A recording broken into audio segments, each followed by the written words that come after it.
Thank God it's Wednesday, pero unfortunately today hindi tayo nakapasok. Medyo masama ang pakiramdam natin. Inflamed yung throat ko. I think I have tonsillitis. But anyway, medyo somehow recovered na ako. Nakatulog tayo ng 9 hours. So, magandang rest yun. So far, nag-laundry lang tayo and yun, mostly siguro household chores and then some rest. Ito yung weather ngayon. Probably 23 degrees later in the afternoon. Masyadong malamig.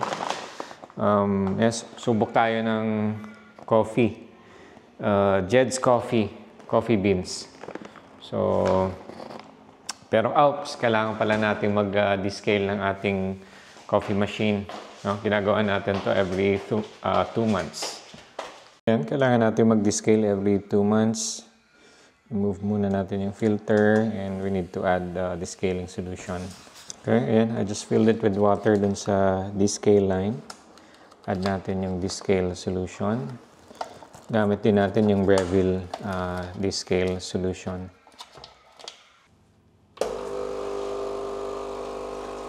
Okay, tapos na yung group head. Hot water naman. Okay, yung steam naman. Okay, tapos na yung group head, hot water, and steam. So, we have to rinse next. So, clean lang natin yung water and then we'll put the clean water. So, nag-fill lang tayo ng maximum water sa tank and rinse na natin.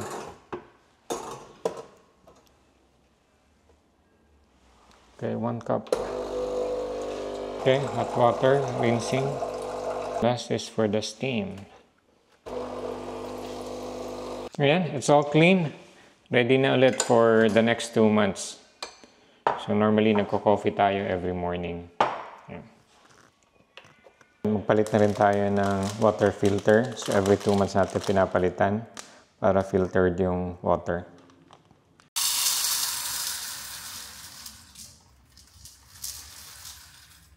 Dito tayo sa Bunnings Warehouse, sa mga favorite go-to shop ko. Siyempre mga DIY items. Kailangan lang natin ng acetone. Mag-assemble tayo ng table tennis racket next week. So kailangan natin ng pangtanggal ng glue. Ayan. So acetone ang ginagamit natin. So yan, quick drop by lang tayo dito sa Bunnings Warehouse.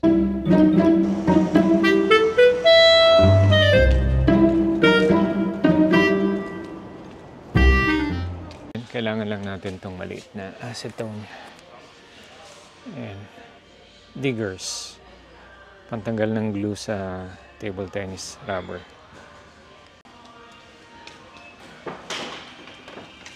Napakalaking warehouse nito, parang Wilcon Depot sa Manila. So lahat ng mga DIY items nandito. So para siyang Ace Hardware. Yan na malaki. Ito mga gusto natin itong burner. So pag nakaipon tayo, kailangan natin ito ng pang barbecue. Maganda rin mga halaman. Next time na lang tayo tingin-tingin ng halaman para sa bahay. I think mga indoor plants to. Ayan, kompleto rin nandito. Nakakuha rin tayo nitong wheel trolley sa Bunnings. So, mura lang siya. We got 4 pieces kasi we have to move this large bed. So, i-move natin para hindi tayo mahirapan pag-move. So, ilalagay ko lang to dito sa base. Yan, para ma-move natin tong bigat kasi itong bed solid wood. Ayan. Ayan, it's 4 PM guys. Dito ulit tayo sa usual tambayan natin. Hindi tayo nakapasok today, sick leave, pero I feel better. Yung throat actually yung problem ko. I think I have an inflamed tonsils. Pero yan, no need naman mag-antibiotics. Before kasi sobra ako pag nagkaroon ng tonsillitis. But I feel better. Hopefully okay na tomorrow. So we'll spend around 30 minutes walking muna ulit dito sa park.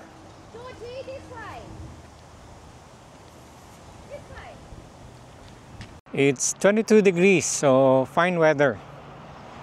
Maximize natin yung ganitong weather, parang Baguio weather. Kasi tomorrow, up to weekends, until Sunday, I think it will be rainy. So kakatamad pag rainy. So parang sa Philippines din, pag rainy, most of the people are stay indoors.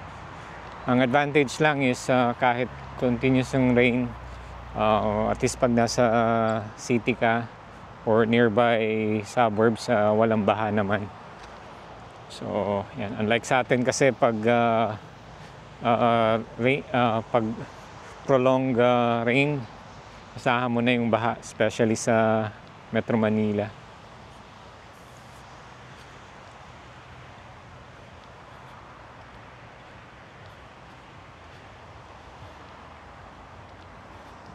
Yan, hopefully fully recovered na tayo.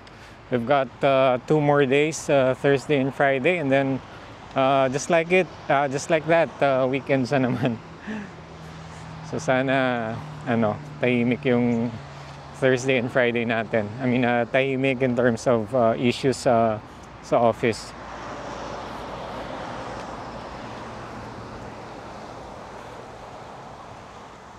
Random share ko lang yung napanood kong YouTube video just earlier. Ang YouTube channel is Zach in Australia.